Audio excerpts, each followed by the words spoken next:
All right, everybody, we are live here today with Clyde. Clyde is somebody I really respect. He talks about a lot of hot button topics. You guys have probably seen this guy on Instagram. He's been absolutely killing it with his activism and content. So, Clyde, in case people don't know who you are, give yourself like a brief intro as to who Clyde is.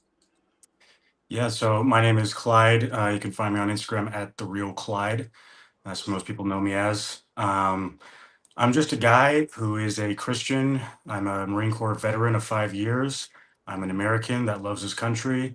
I love people. And I see a lot of corruption that's going on in the world. I've been paying attention to what's going on in Gaza and in Palestine.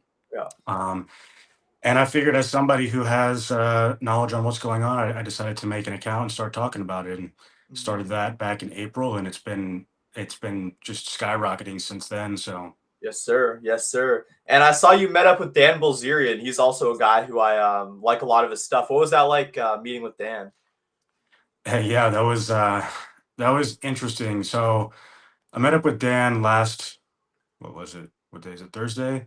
So earlier this week, I was in Vegas for like a week. I went there for the Mr. Olympia, but I've known Dan for probably 4 or 5 months. We connected on Instagram 4 or 5 months ago.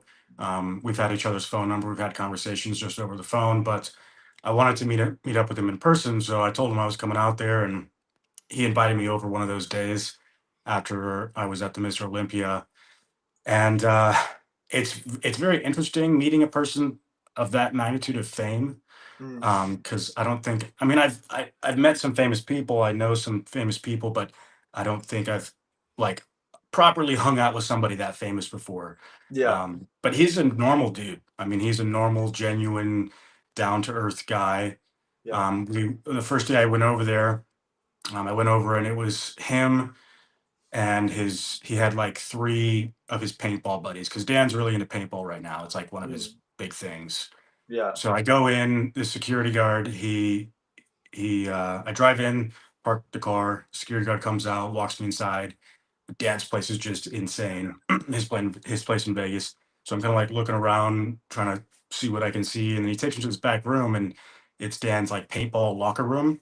And Mm, so Dan's in there with his three paintball buddies, and we all shake hands, and then we go down to his basement and hang out there for probably 3 hours. That was the first day that I saw him and hung out with him, and then it was 2 or 3 nights ago. Last time I was with him, went back to his place and we hung out for a few more hours.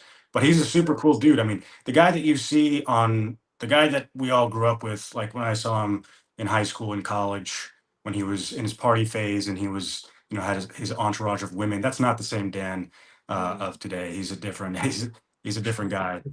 yeah. He's much more of a homebody. He likes to look into things. He's very studious. He's always like learning new stuff. He likes paintball, and he likes exposing corruption in the world. So Yeah, for sure. Yeah, no, that was crazy. Like the old stuff he used to do. I used to see that stuff all the time. And it's kind of crazy like the pivot that he had from like that stuff to now like talking about some like real ass issues. And I was curious too, like what woke you up about like Zionism in Israel? Like what was your like turning point that kind of like made you aware of that stuff? for me, I woke up to this stuff, not all of it, but my like red pill moment, if you will, was when I was in high school. I'm about to turn 27 now, so over a decade ago, is when I kind of woke up to this stuff. And for me, it was 9/11. 9/11 was the first thing that I remember looking at. It was actually my older brother who kind of helped me stick my first toe into this ocean. Um, but he was talking to me about 9/11 and how things didn't add up. And then I Mm, started looking into it. I'm like, yeah, that really doesn't add up. There's some weird stuff going on here. And so that just kind of catapulted me down the rabbit hole of looking into stuff. Um, and that was back in high school. And then I started looking into like our government corruption, why we're so close with Israel, why do we give them so much money, why do we give them so much foreign assistance, why did we go to war in Iraq, all of these things. I was kind of waking up to this in high school. And I yeah. remember talking about it, this is over a decade ago. I remember trying to talk about it with people, my friends and family. It was very, people thought it was unpopular last year. It was very unpopular back then. It was just something you absolutely didn't talk about, absolutely didn't question. And Mm, so my little high school self was going around trying to tell my friends and my family all this stuff. And also for context, I grew up in a very Protestant Christian home. yep. And so a lot of people in my inner circle growing up were like, I don't think the term was around back then, but you would call them Christian Zionists. You would call them people who were Christian, and it was their ideology that we had a biblical duty to support the nation of Israel at all cost. You didn't Mm, question them. And so for somebody like me in that circle to start questioning them, it just got shut down immediately. So yeah. at that point in my life, I just kind of stopped talking about it. I kind of stopped researching it, but I knew. I've pretty much known for over a decade. And then my Well, new like red pill waking up moment when I actually decided to put my hands to use was um, was after October 7th. mm, I remember I was still in the Marine Corps at that time because I had gotten out exactly 1 month after October 7th. mm, And I remember I was about to get out of the Marine Corps, and I was really focused on like getting out and getting my life together and entering the civilian world. I was pretty much just fully preoccupied with that. But then I remember I was in the Chow Hall on October something, and I remember seeing that first news story, the headline that Hamas had attacked Israel, and I just remember thinking they are absolutely fucked. Like Gaza is going to get annihilated. I remember thinking that, and then kind of just going back to my food and going back to my life of like I got to get out of the Marine Corps and figure out my civilian life. yeah. And I paid attention throughout. After that, I paid attention here and there, but I wasn't an activist. I wasn't doing anything about it. And then the first moment where I was like, okay, I need to do something was when Rafah popped off. When everybody was kind of paying attention to Rafah, the southern tip of Gaza. At that point, the Israelis had cordoned the Palestinians down there to Rafah, told them this was a safe zone. Everything else we're going to bomb. Go to Rafah. And so the Palestinians went to Rafah as they were told. They thought it was a safe zone, and Rafah started getting bombed. Refugee camps started getting bombed. They started, deliberately targeting Rafah, and I was like, this is sick. I'm tired of watching this. I want to do something. Mm, So I started looking into ways that I could maybe donate to like Doctors Against Genocide or Doctors Without Borders. And I even looked at ways, because I was a veteran, I was a freshly new veteran, and I was looking at ways that maybe I could go there and help. mm, Um, but there was just nothing available. There was no way to get into Gaza. And I've looked numerous times on how to get there. And so there was no way for me to get there. And then it was a number of months after that when I decided to take my trip to Palestine and start talking about this stuff openly online. And from there, it's just been yeah. skyrocketed. Yeah. So would you say that like what Israel did in Palestine like was a genocide? Yes, Mm-hmm. Yeah. I would. 1,000%. Yeah. And do you think that we're like lied to about like the whole like World War II narrative and Hitler? Like, okay, we're on YouTube, so don't get me banned or anything. But like, do you think that there was some lies? Because I know Dan talks about this a lot, but I'm curious like what your thoughts are. Yeah, this is a very hot topic. It might get me in trouble with certain crowds here, but yeah, Dan likes to talk about World War II. That's not the only thing he talks about. A lot of people give him a lot of crap for it, for talking. I mean, and here's the interesting thing. I'll say this, and I don't think anybody can disagree with this.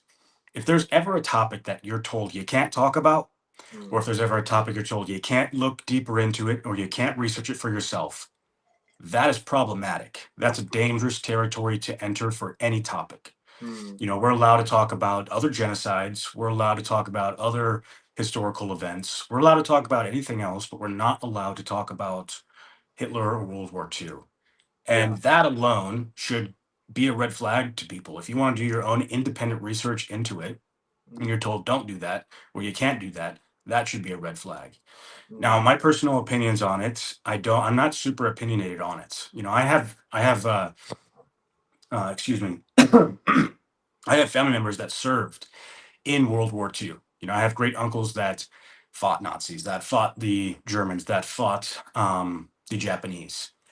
And as a veteran myself, I'm not going to go out and disrespect their service. I'm not going to draw hard lines in the sand and say these were the good guys and these were the bad guys. I respect my family members and all of the veterans of World War II that went to go fight for their country. yeah. Um, But I do think there are things that have been suppressed. I think some narratives have been twisted a little bit. I think we're not told the full history or the full truth on everything, as most instances were not. But I don't get too opinionated on it. I don't go too in depth on it. Right. Um, for me, also, there is a culture of like this rage bait meme culture when it comes to Nazis Yeah. Yeah. and the Austrian painter. And Yeah. you'll see these people online, and it's people who don't actually know the nuances. They don't know what actually happened, and it happens with Palestine too.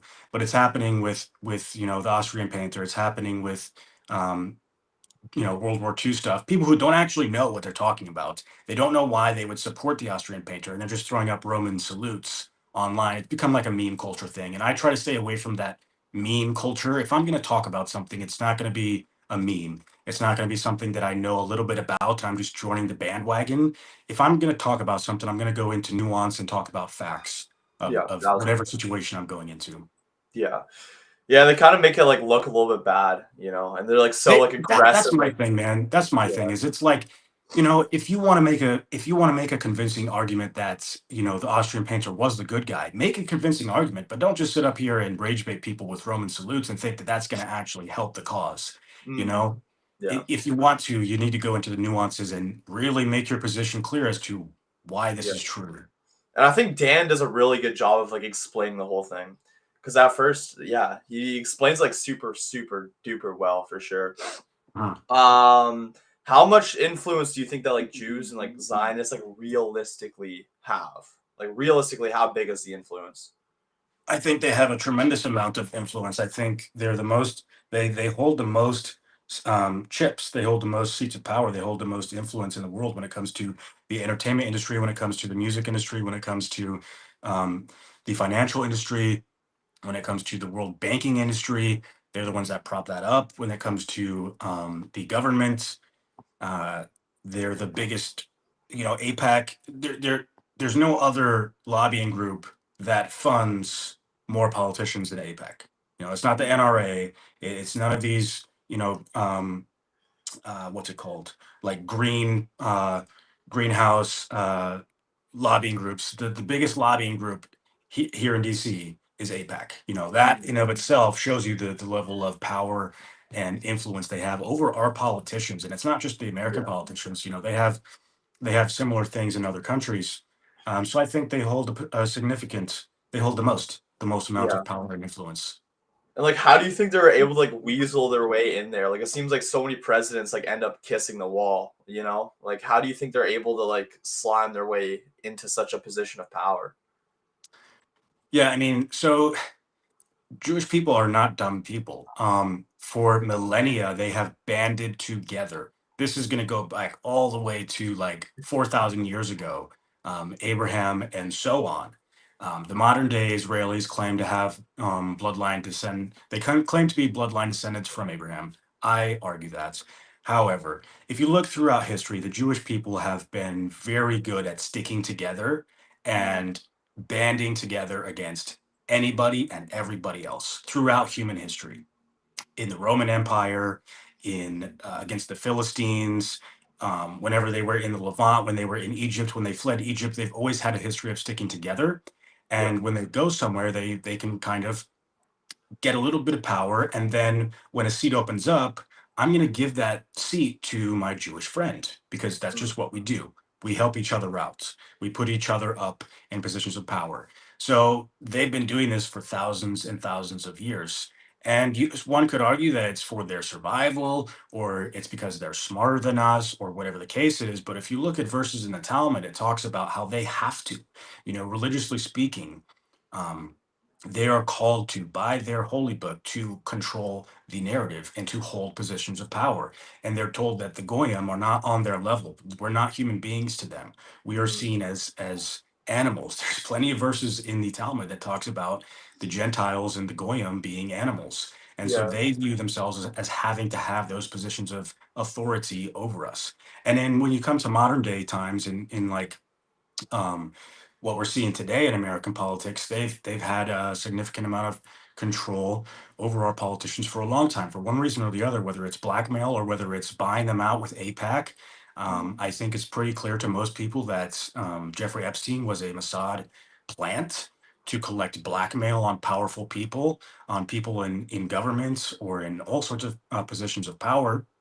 Yeah. And so they use blackmail tactics and they use, tactics to buy people out and give Mm. them money. So they're very Yeah. good at what they do of weaseling themselves into positions of power and holding those seats. And then if Yeah. anybody else has a position of power, they're able to use some sort of tactics to hold them in line. Do you think that they have like blackmail on Trump too? Because it sure as heck seems like it. Yeah, I'll tell you a quick story about blackmail. A story that I was recently told when I was at Dan Bilzerian's house. Mm. So to answer your question first, I do think that they have blackmail on Trump. I think they got something.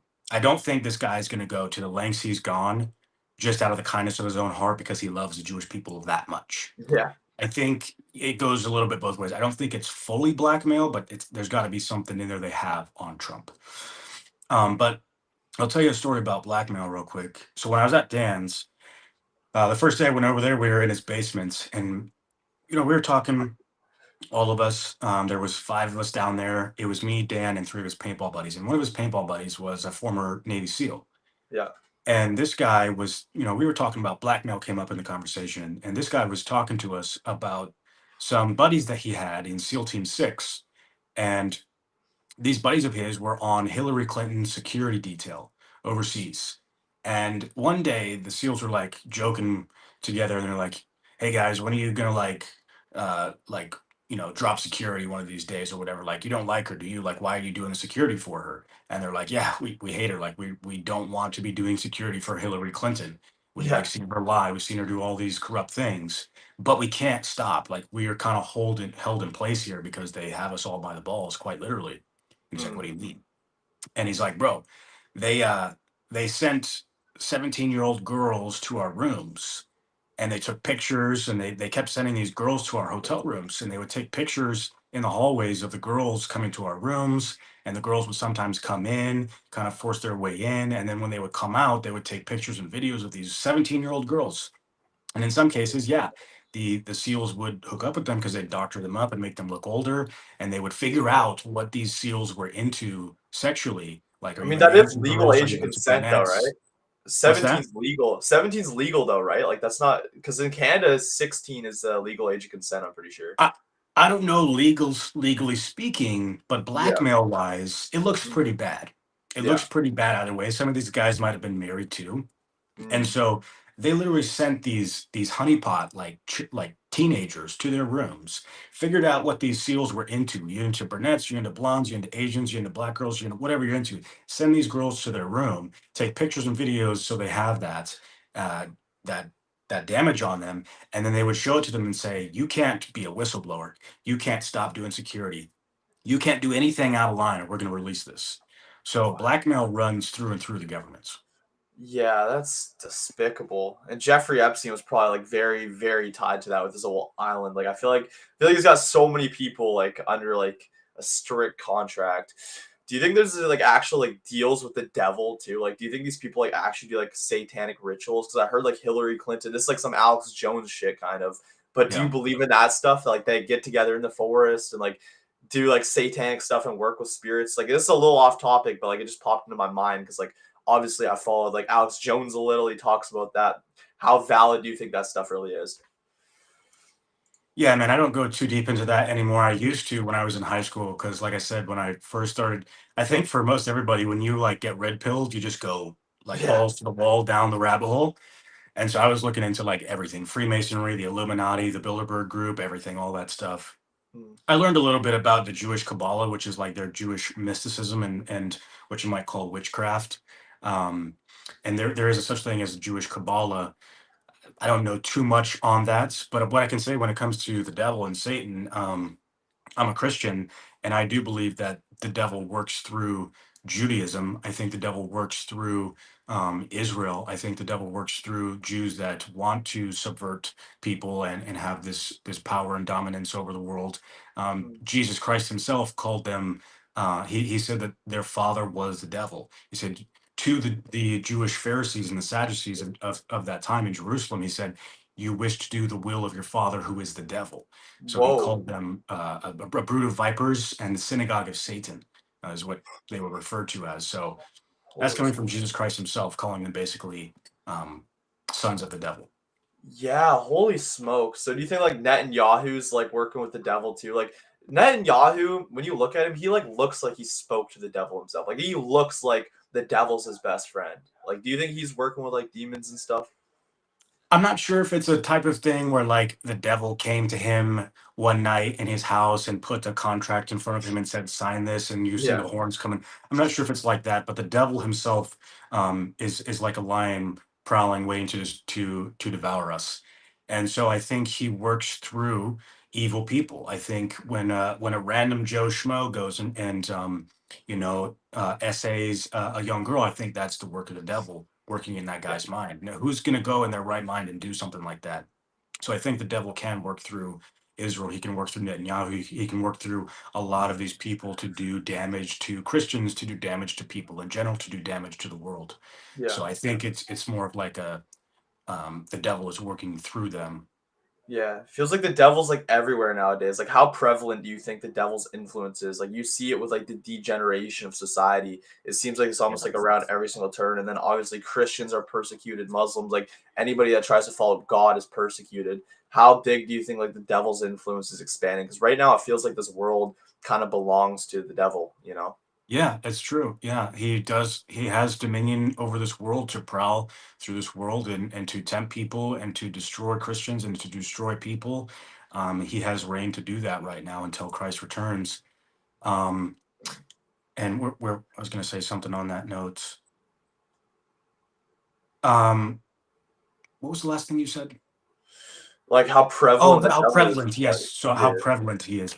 yeah, So yeah, I mean, one of the reasons why I came back to Christianity because I left Christianity for like 7 years. I was raised in the church and whatnot. It was kind of like forced down my throat type of a deal. And then when I was an adult, I just kind of walked away.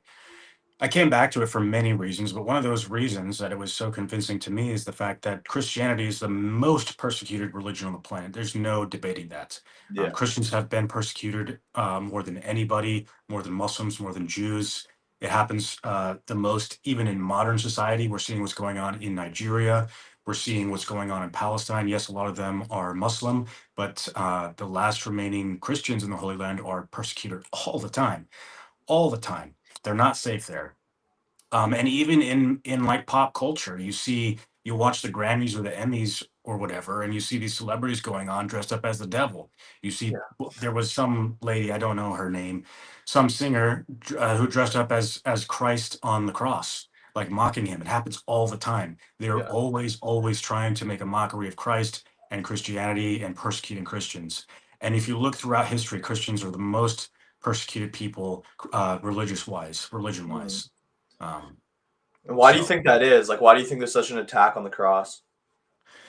well, it goes back to your question about the devil and the fact that he has dominion to do what he wants and to use people, to use evil people or evil groups to destroy God's message and destroy Christians.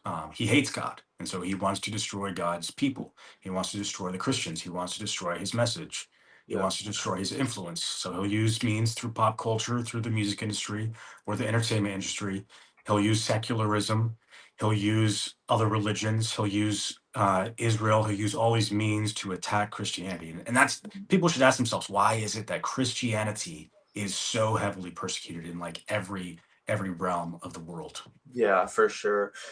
Jacob here with $5. Muslims blocked a road to pray and blasted their call to prayer, waking the whole neighborhood. Thoughts on Islam being forced on Americans? From Jacob. Where was this? He said Muslims blocked a road to pray and blasted their call to prayer. He didn't say where, but I have seen videos like the call to prayer getting like blasted and like waking people up and stuff in America. He's just like asked him, "What's your thoughts on like Islam apparently being like forced on Americans?" Do you think it is? Do I think Islam's being forced on Americans? I Yeah, think there's a higher increase of Muslims in America, which yeah, I'm not a fan of. I'm not a fan of any religion growing more than Christianity. I'm a Mm, Christian. that's I can fair. respect. I can respect. And listen, I got a lot of Muslim followers. There's probably going to be a lot of Muslims watching this right now. We're going to Yeah. see it later. Hmm. And I have respect for Muslims. I don't respect the religion itself. There's some tenets in the religion that I respect. You know, give homage to the poor. Um, their devotion to God is, I'm envious sometimes of their devotion to God. They're very devoted people. Um, but I'm a Christian. I'm going to support Christianity. I'm not going to push or support another religion. That doesn't mean I Yeah. can't support those people. You know, the majority of people in Palestine are Muslim, and I love them and I respect them and I want the best for them. Of And course. as Christians, we're called to love our neighbors as ourselves, and it doesn't mean love your Christian neighbors as yourself. It says love your neighbor. Period. Cut dry the end as Yeah. yourself. Yeah. And so that's how I try to live my life. But when it comes to Islam being pushed in America, or coming to America, I'll say this. America was founded on Christian values. It was founded by our, you know, the majority of our founding fathers were Christian. Even today, when you swear an oath, when the president swears an oath of office, what book do they swear it on? Bible. The Bible. This Yeah. is a Christian nation. It's always been a Christian nation. Although Yeah. secularism has taken reign and other religions are allowed, we have the First Amendment freedom to practice your religion. That is a right that you have. We're not going to kill you or persecute you if you choose to practice Islam. But this country has always been a Christian nation. And Yeah. I'll say this, if a group of Christians wanted to go to Saudi Arabia, let's say, and we wanted to prop up a bunch of churches, and we wanted to say, oh, we're gonna evangelize to you, or we're gonna prop up churches, and we're gonna make this more and more and more of a Christian nation. You think that's gonna fly in Saudi Arabia? This is an honest question. You think that's Perhaps. gonna fly? You think they're gonna be happy and cool with that? Maybe. I mean, there is like a lot of like churches and stuff though in Muslim countries. Like they do There allow are, that. there Yeah. are, and we can get into the history of that because it used to be the western part of the Middle East, especially the areas of like the Levant, used to be all Christian. That was Mm. taken from Christians, but that's the reason why there's still Christians there because it was originally Christian Yeah. thousands of years ago. Anyways, but if I was to go, or a big group of Christians were to go to Saudi Arabia, for example, and just prop up new churches, and just, you know, more and more Christians come in, they're not going to be cool with that.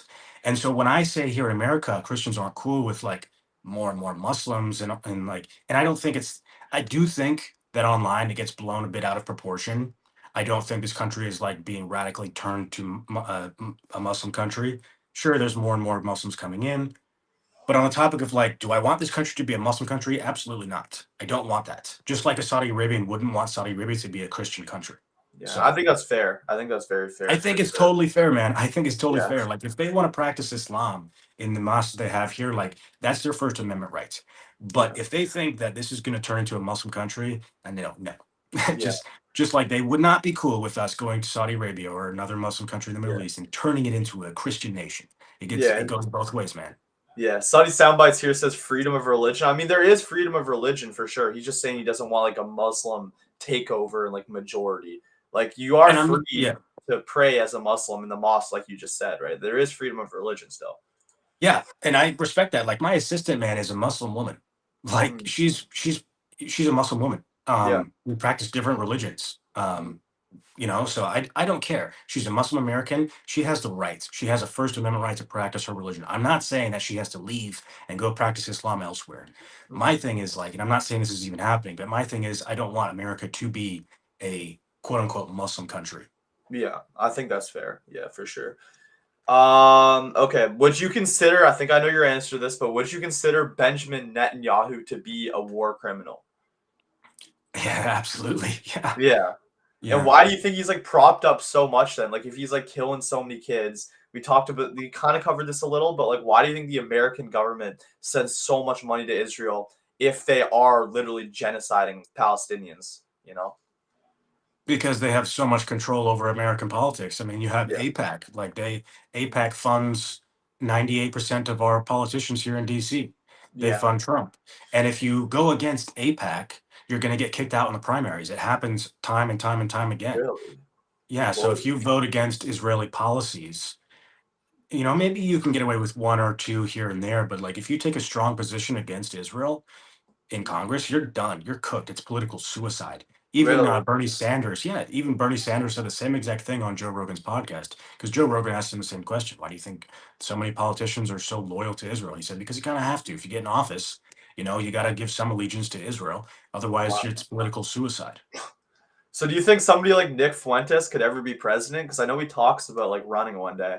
Do you think that would ever even be possible? I think it can be because I think that, Nick and I are the same age. How old are you? 18, just turned 18. 18, bro. You're crushing it. Appreciate it, man. Thank you. Yeah. So Nick and I are the same age. So it's like the latter half of the millennials and the Gen Zers. And are you Gen Z? I think so. I'm not even I think really so. too sure. I Okay. think So so it's though. going to be, listen, it's going to be, and this is the message for the world, like how we change things. It's going to be the tail end of millennials, Gen Z, and whatever generation is after Gen Z. That's going to be the generation that changes the world. Like we're the Yeah. first ones that have the opportunity to change the world and change the narrative. Because right now, the boomers that are in office are not going to change. We got to wait for them to die off. You Yeah. know, we're Yeah. not going to go to their office and tell them how terrible APAC or how terrible Israel is or all this stuff and get them to change their mind. Their mind is set. We just got to wait for them to die off. And then when Yeah. they die off, we need to step up to the plate and take their seats and actually change the narrative and strip these parasites from our corrupt government. Strip Mhm. APAC away. That's why I made a shirt that says America First, ban APAC. And I think that it's the tail end of the millennials, it's the Gen Z and the next generation that's actually waking up. And I would say the majority of those generations are more and more awake and aware Mhm. of what's going on. So Yeah. when it comes time, when push comes to shove, we need to step up to the plate, grow some balls, and actually take action. 1000%. Yeah. And like, what would you say to people that might like try to call you anti-Semitic? Because like, even I've got people saying that, accusing me of like hating Jewish people. I'm sure you probably get messages like that too. What would you say to anybody that's watching this right now? And they're thinking Clyde is a raging anti-Semite. What would you say to them? I can't be anti-Semite. I can't be an anti-Semite to people who are not Semitic. So the majority of modern day Israelis are not Semitic people. Mm, Actually, the word Semite is comes from Shem. Shem is one of the sons of Noah in the Bible. Noah, the yeah, ark and flood. So Shem was one of his sons, and so the Semitic people are the people who are native to the areas of the Levant. So the Levant would be like Jordan, Palestine, um, uh, Lebanon. So those people would be Semitic people. All right. So Palestinians are actually like the most Semitic you can get. So a Palestinian living in the West Bank or living in Jerusalem or living in Gaza, that's a Semite. That is a yeah. definitional Semitic person. An Wow. Israeli that had grandparents that moved to Palestine from Poland, that's a white person. That's not a Semite. So I don't even like that term. I don't even like the term anti-Semite or anti-Semitism because these Europeans that have migrated to somebody else's land in the Middle East, into the Levant, into Palestine, have then now hijacked their own word, their own identity, and called themselves Semites. And when you're anti-Israeli or anti-Jewish, you're somehow anti-Semitic. Or the crazy thing is, if you're pro-Palestinian, this is fucking crazy. If you're pro-Palestinian, you're now anti-Semitic. That's the definition. If you're pro-Palestinian, you're actually definitionally pro-Semitic. So I hate that term anti-Semitic. It's a fallacy. It can't even be applied to me because it's totally fucking false and Yeah. phony. What do you think then about people that might accuse you of like hating Jewish people? What would you say to them? Okay. So yeah, I made my position clear that so when if somebody were to like I just say if somebody were to say that they hate all Jews, period, cut dry the end. Like if you're Jewish, I dislike you or whatever.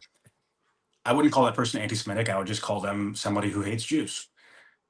But if people say that I'm that person, I would beg to differ because I don't just say, oh, every single Jew is terrible and they're all these evil people. Like every single one of them's bad.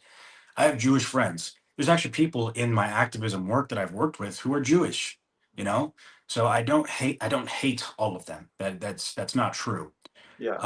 But the ones who are supporting genocide, the ones who are supporting the subversion of American politics and American freedoms, the ones who are supporting the Likud party, the ones that are supporting Netanyahu, and the ones that are supporting annexing the West Bank, the ones that are saying that Jews are God's chosen people and everybody else needs to be, bowing down to them, those are the people I do not like.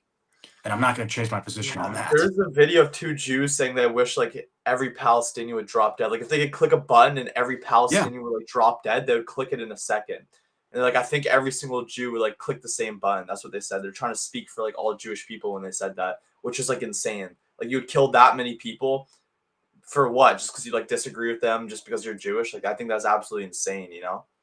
Yeah, Like, and the majority, it is a majority issue. Like the majority of Israelis mm, maybe not support Netanyahu per se.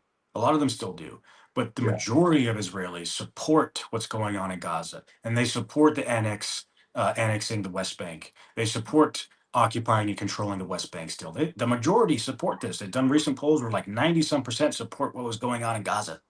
Mm, So it's not like wow. a fringe, small group of people. It's the majority of Israelis. Yeah.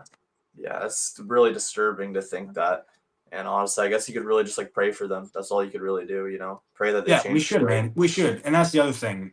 When people would try to use arguments or a straw man argument and say that I hate all Jewish people, that's another thing. Like we should pray for them. As much as they despise like the IDF and Israelis that support this, at the end of the day, as a Christian, you should pray. We're called to love our neighbor as ourselves. We're called to pray for our enemies. So we should pray for them. We should pray that they do see the truth and that they turn away from their wicked ways. But in the meantime, I'm not going to just turn the other cheek and let them, take over Gaza and take over Palestine and take over America. It's not going to Yeah, happen. 1000%. And I also want to like ask you too, what's your thoughts on like the whole Charlie Kirk assassination? Because that wasn't like too long ago. It seems like people already kind of forgot about that. What's your thoughts on the assassination of Charlie Kirk? Yeah, I mean, I was one of the first people to come out and start saying that we're not being told the full truth. I think it was the day of, or the next following day, I posted something that went pretty viral, basically saying that everybody needs to calm the fuck down and stop going after your neighbor's throat. Because I said it, I saw it off the bat. Off the bat, I knew what was going on with that. And that was, I said on my Instagram in that viral post, like, whoever did this, we don't know yet, but there's no way to know who actually did this yet. They hadn't even caught this Tyler kid yet. I was like, we don't know who this is, but people are going to try to twist the narrative and get you to be pissed off at your neighbor and get your neighbor pissed off at you. That's what they're going to try to do. They're going to spin this in a way that shifts the narrative, that gets the peasants against each other, and then we stop focusing on the elites and the people at the top who are actually pulling all the strings. And Yeah, when I said that, dude, I lost a lot of followers.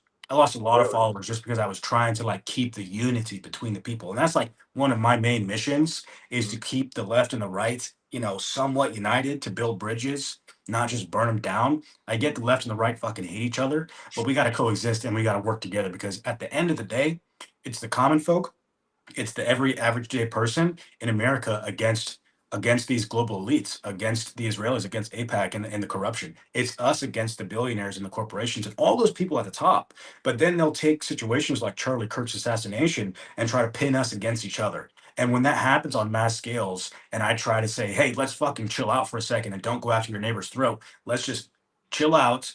Let's absorb what's going on and make a good assessment and then go from there, and not just instantly attacking him, because dude, left and right were at odds so much. I mean, this is probably a month ago, right? You remember everybody, like the people on the left were cheering about Charlie's death, and they're yeah, making all these videos being like, oh, fuck that guy, fuck his family, that was so funny.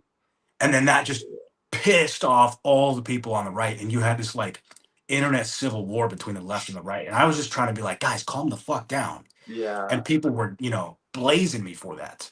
Yeah, I kind of got caught up in that too. Like, I made a video saying like, "Oh, liberals are like mentally ill. Like, they're the ones shooting conservatives." And I kind of like played in that. That also went like super viral because I saw the people laughing at Charlie Kirk's death, and that pissed me off as well. Like, I fell And into the it did rage. with me too, man. It pissed me off, but it was so easy at that, dude. It was so easy to just add fuel to the fire. Yeah, 1000%. Yeah, But what I Jacob. think about, oh, go ahead. No, sorry, you go ahead. I was just gonna read a comment after you're done. Yeah, but what I think about Charlie's death is, we're being lied to once again. Yeah, The facts, or the evidence and what they're telling us does not add up. I made a video recently talking about the the massive hemorrhaging coming from his neck was not synonymous with an entry wound. That's synonymous with an exit wound. When you get shot, and I've been in the military, I've never shot anybody, but I know through my training when you get shot, it's not going to just spurt out with blood like that. We have a technique in the military for treating casualties. If your buddy gets shot, like you're my buddy, we're out on patrol, you get shot in the chest. Okay, you get shot anywhere, you go down, you're a casualty. Now I got to go up to you, and there's a procedure I have to go through called March. It's a systematic procedure to see what injuries you have, and then address and assess and treat those injuries. And Yeah. so the first one you cover in March is massive hemorrhaging. You got to look for massive hemorrhaging. Is this guy bleeding? Okay, he is bleeding. Where's he bleeding from? And if you get shot, that bullet hole is going to be very small and it's going to be hard to find. So we use a technique called blood sweep, and we do this tiger claw. So we take our hands like this and we sweep down your torso, down your neck, all throughout your torso. We go over your limbs, and we're trying to get our fingers to pop into a bullet hole. So it's not just going to hit you and just gush blood. On an Yeah. exit wound, because of all the kinetic energy going into your body, that kinetic energy is going to come out from somewhere, and the blood is going to instantly splat out of that exit wound. So what we saw, I mean, this is not up for debate. That was an exit wound. That's not how entry wounds work. So the narrative we were told is that this Tyler kid was up on a roof 200 meters away with a 30-06, which would have blown up Charlie's head. If he got shot there, his head would have fucking exploded like a not like a zombie in COD Zombies. When you shoot a zombie and their head pops, that would have been Charlie with a 30-06. That was Yeah. not a 30-06. That was more of like a 5.56, Mm. or maybe even smaller. So the facts that we're, or what the facts that they're telling us that we're being told is it's not true. It's just simply not true. So there's lies and corruption and cover-ups going on, and I don't know exactly who pulled the trigger. I don't know if it was the squib. I don't know if it was the mic on his shirt. That seems like it could be a likely scenario. I would say Really? if you put a gun to my head and you said, "Tell me right now your best theory," I would probably say that right now. So you don't think he actually died? You think it was like staged? Are you No, no, saying? no, no, no. I'm not saying that theory. I think Charlie's dead. Yeah. But what I do think, if, like I said, if you had to put a gun to my head and right now and say, "Give me your best theory of how he died. If you get it wrong, I'm going to shoot you," Yeah. I would say, okay, he probably had a squib or a little device in his mic, and Yeah. somebody hit a remote. The device went off and shot him here, and then it exited the left side of his neck. And he had I no would say idea that's my that it best was. guess. He had no idea that that was like rigged like that. I'm Like he. assuming so, unless he was suicidal, and I don't think he was. Yeah. Do So, you and think? there's some, yeah, go ahead. Do you think that like Israel had something to do with this? Because I know Charlie Kirk was just kind of starting to talk about Israel a little bit before the assassination. That's what a lot of people were saying too. Like, do you think that those two things kind of had something to do with each other? I can't say for certain, but if you look at the evidence, if you just start to try to be a critical thinker with everything going on and the evidence that we're given, and then if let's say we're a prosecuting attorney and we're looking at all the evidence, right? We're trying to figure out who was the murderer. Okay, you got to have intent. You have to have malice of forethought, which means the person had to want to kill him. Motive, means, opportunity. You need all of those things. So if you look at that and you say, who had all of those things? Israel. Mm, Israel had all of those things. And you can make a convincing argument for that because, yes, Charlie was coming out. He was turning against them. And I haven't watched all of Owens' stuff on it, but I've seen a lot of what she's been saying, and it's been proven pretty clearly that Charlie was going to turn against Israel fully, and we saw that. I mean, we saw him talking about them in negative ways. We saw him talking about how it's basically the Jews' fault for all these open borders, and how he's talking about how they want to. What was the verbiage he used? Ethnically cleanse. He literally said that Israel wants to ethnically cleanse Gaza, and he was saying all these other things that he's not supposed to say about Israel leading up to his death. yeah. Um, and also, if you got to think if Charlie Kirk, I mean, this guy was arguably the most influential person for the right when it comes to the youth, when it Mm, comes to the people on the right. Who do they all know and who do they all listen to? Charlie Kirk is probably gonna be at yeah. the top of that list. And so, if you can think, if Charlie Kirk had turned fully and done a 180 against Israel, he's going to turn the best, biggest, and most powerful demographic of American supporters against Israel. Yeah, that would be catastrophic for Israel. It would be. So you Yeah. have motive. You have motive right there. Now I can't say for certainty, but I'm just saying if I was a prosecutor in a court case, I would be looking at these things and say Mm. "Mm, that checks out. 1000%. 1000%. Oh my god. Yeah, because you get like banned if you even say that, really. Like I got shadow banned on Twitter because I made some like thing responding to Dan Bilzerian talking about Israel potentially doing it. They completely like shadow banned me, froze my views. I was going viral. They froze it because I talked about that. It's crazy. Yeah, because like Charlie Kirk basically had the whole youth at his fingertips. So like he really could have Yeah. changed the narrative 1000%.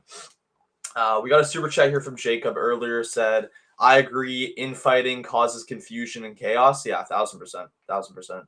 Yeah, we need way more unity. We need way less people like at each other's throats, and we need like love. We need to bring love back. Honestly.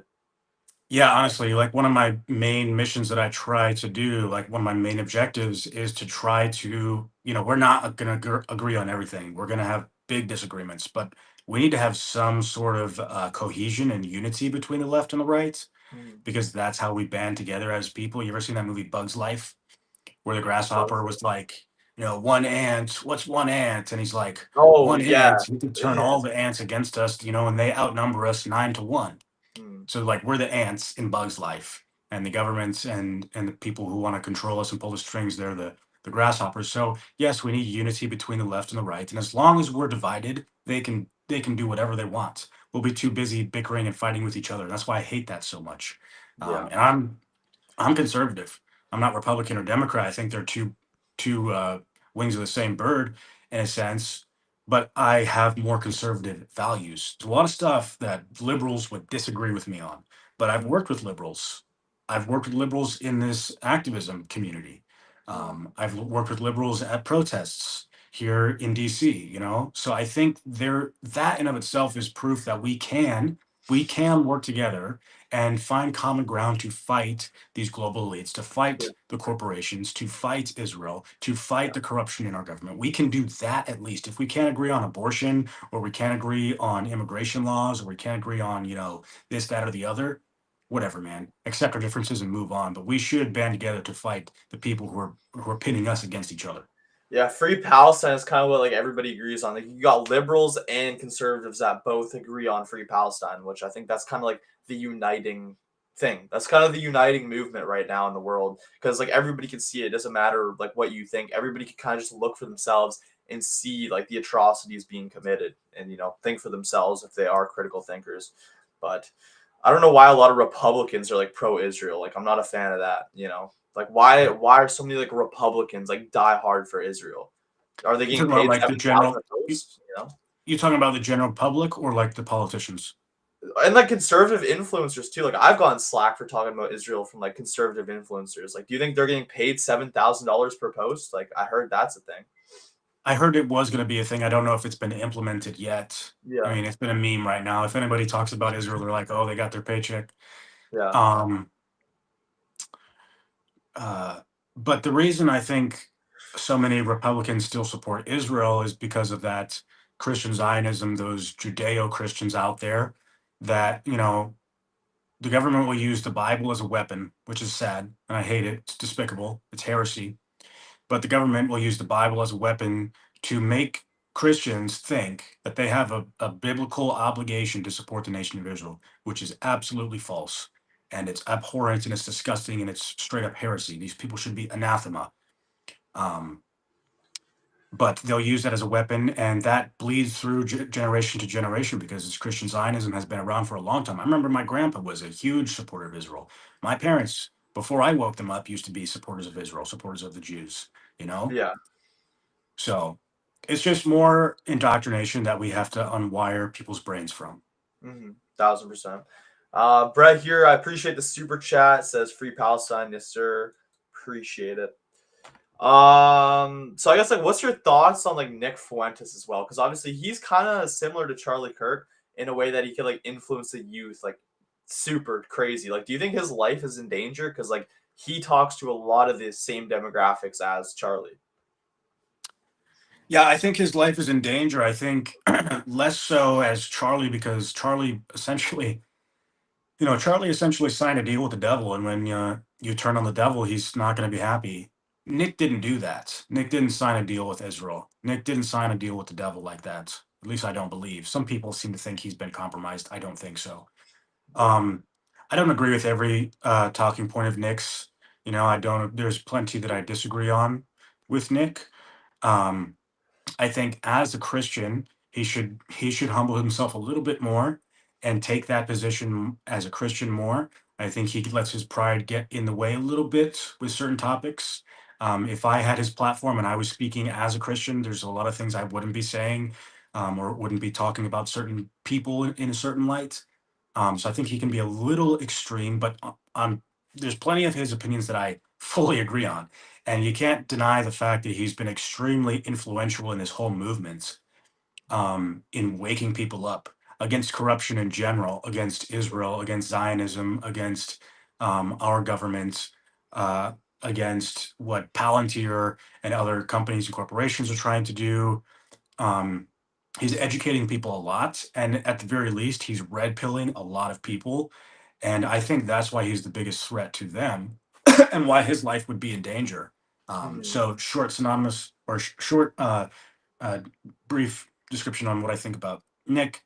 Um, I agree with most things. Some things I disagree with, but I think he's overall good for the movement. Yeah. Yeah, some of the stuff like especially like the racism stuff, it goes a little bit too far I with think Nick. so. Yeah, I think Yeah. he memes it with his Groyper community, which Mhm. that's why I'm saying as a Christian, because he claims to be Catholic. I'm not saying he's not, but I'm Orthodox.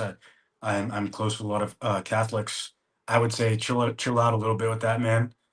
Um, Show a little more humility and love towards those people. I get you might disagree with them, but he does take it a little bit to the extreme Yeah. as a Yeah, I Christian. agree. Yeah.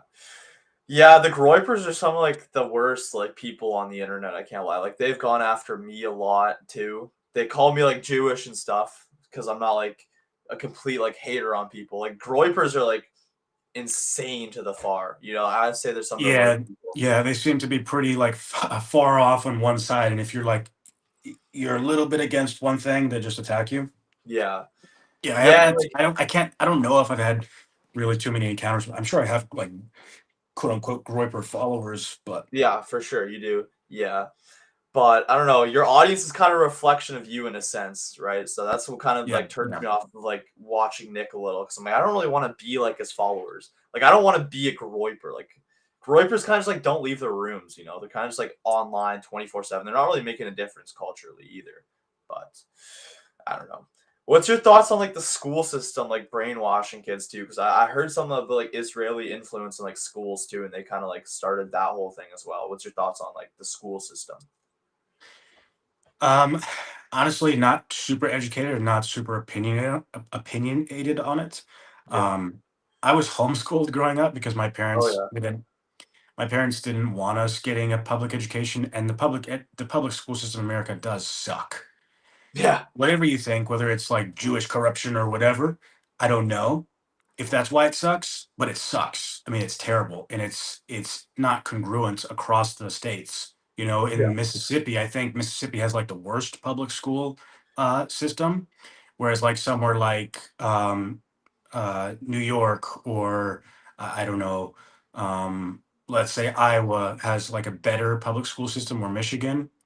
Mississippi is like bottom of the barrel. So why is it that like every state has a different system, different curriculum?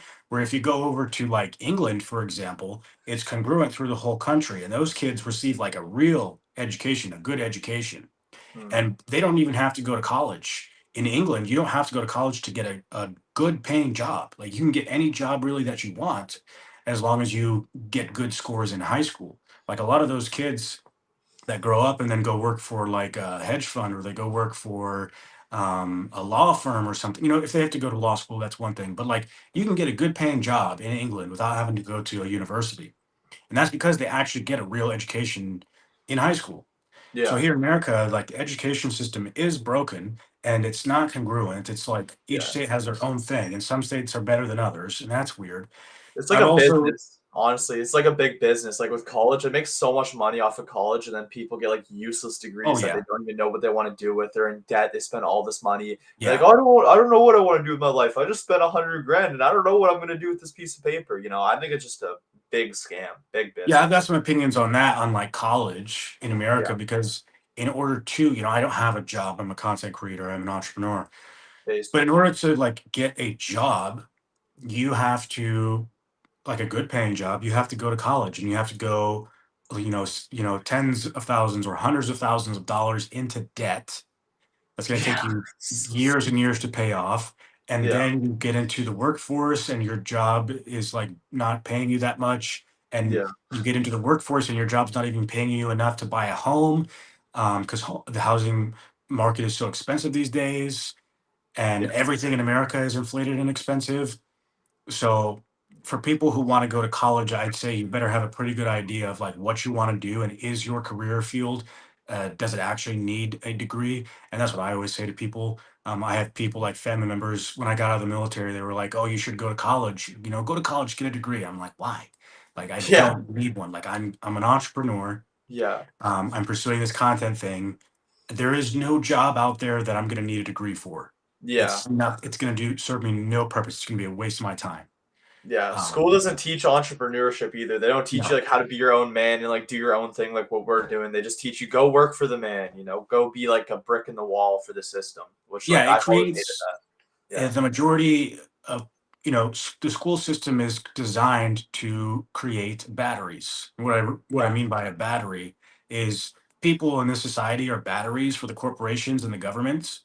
We're made to keep the corporations running. We're made to keep the power plants alive. We're made to keep these big businesses running as consumers, as employees, right? And we keep the billionaires and the big corporations up and running, keep their lights on, and then they just pay us enough so that we can, pay our rent, buy some groceries, maybe take one vacation out of the year, and then pay taxes. And then they Yeah. just give us enough so that we got to come back for more. We're just batteries keeping these people in power. Yeah. And so if you can wake yourself up from that mindset and realize, I don't want to be a fucking battery, even if you have a Yeah. job, you can go out and you can find a second stream of income. You can go Yeah. start a small business. You can go start some passive income. You can go Yeah. invest more.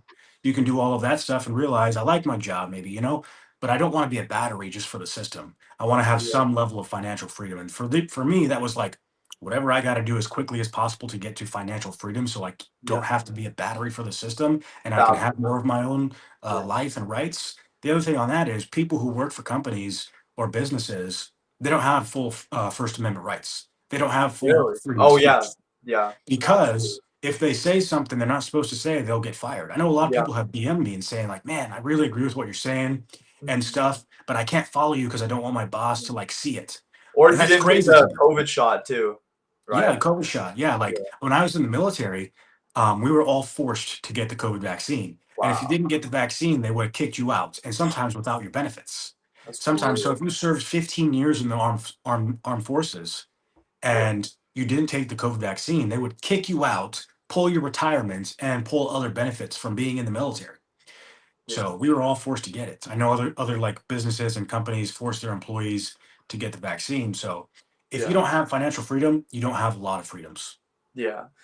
Yeah, that's something about being in Miami too. Like I realized how important like money kind of is. I was around like a 20-year-old that's making like $200,000 a month. And that kind of showed me like money's not real.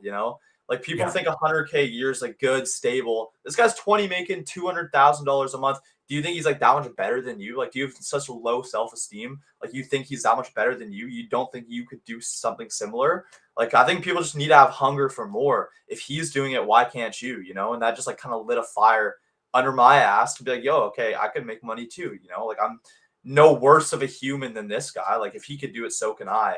People got to realize that. People really got to realize that because like if you don't have financial freedom, you don't have your First Amendment rights, like you said. That's Yeah. why money's important, so you could be able to speak your mind. That's why you need money, so that you could actually talk and say your opinions. Like money's not everything, but it is damn important. You know. Yeah, and it doesn't, you don't have to make money your god. You don't have to like make it your only pursuit in life, but you should make it a pursuit in life. Because I also That, say like whenever I have talked about money in the past, sometimes Christians will be like, "Oh, you shouldn't care about that. You're making money an idol." And it's like No, I'm just trying to get to a point where I don't have to really worry about money because when you worry about, here's the thing, it's funny, because they'll say, trying to make money and have financial wealth is making money your idol. But I would say if you don't have any wealth, money is your idol way more because that's So all you you're think always about. talking about how you don't have enough of it. Yeah. Yeah. You're always Yeah. talking about how, oh, I don't have enough money to pay my bills. I don't have enough money to go on vacation. I don't have enough money to help the poor or to donate. And for poor people who are like really struggling on money, money is their God. Money is their idol. It's like the thing they think about the most. Yeah. So just being financially free will get you out of that stage of making money your idol. Yeah. Yeah, rich people don't even think about money. Like that guy bought me an $80 steak. I ate like half of it and then we just like left the restaurant. We just left $40 on the table. He doesn't care. Like money's not real. Like how Yeah. can money be your god if you don't even respect money? Like you don't even care about money. You have enough of it. It's just a resource to help you get places in life to have safety, security, and so that you have all your rights. It's a resource that you need in life. Yeah. Yeah, exactly. 1000%. All right, we're getting kind of close to the end. I got like one more question for you though. Like who do you think killed JFK? Because isn't he the one president in American history that didn't kiss the wall? I don't know if he's the one that didn't actually kiss the wall. He's not because Israel wasn't even around till 1948. Hmm. So he's not the only one that didn't kiss the wall, but he is the only one since 1948 that wasn't on his knees for Israel. Hmm. And who killed JFK? I don't know exactly like who pulled the trigger. I think the Lee Harvey Oswald theory is not true. I don't believe in a magic bullet. That doesn't align with ballistics. But again, with the Charlie Kirk thing, like who has motive, intent, who has opportunity, who has the means to do it? Israel had plenty of motive, and I didn't read word for word all of uh, the declassified JFK files, but I do know that Israel popped up, Mossad popped up multiple times in the files, Yeah. and also if you want to talk about motive, if Israel did have motive, uh, JFK wanted APAC to register under FARA. He wanted him to register as a foreign agent, and they're the only foreign lobbying group that is not registered under FARA that has to be a foreign agent. Hmm. Okay, they're the only one now, and JFK wanted to change that so that they had to register under FARA, and then everything was transparent, and there were certain things they couldn't do. Also, JFK wanted oversight over their nuclear facility. He didn't necessarily want them to have nukes, but Ben Gurion at the time, the prime minister of Israel, wanted nukes. He wanted nukes, and he wanted no oversight of their nuclear program. He wanted enriched uranium, and he wanted no oversight of that. JFK was like, no, you want nukes? You're going to have global oversight and from the United States. And he was like, no, we don't want that. And he was fighting, going back and forth with them. They would even prop up these phony nuclear sites, and they would have inspectors come through and look at these fake, phony nuclear facilities. Hmm. Um, and so they were trying to get their nuclear program built up with zero accountability and zero oversight. And then JFK dies, and that's exactly what happens. They Yeah. have their nuclear facility and nuclear program with no oversight. Nobody knows how many nukes they have to this day. And APAC is not registered under FARA. APAC can do whatever they want here in America as a foreign agent. Yeah. Yeah, it's crazy how like deep this corruption runs. I think people really gotta wake up, and I think people are, which is a really good thing. And I think what we do helps that for sure. But Clyde, it's been an absolute honor having you on the podcast. Like I said, I'm a big fan of your work. Keep crushing it. Where can the people find you if they're wanting to go follow you now after watching this?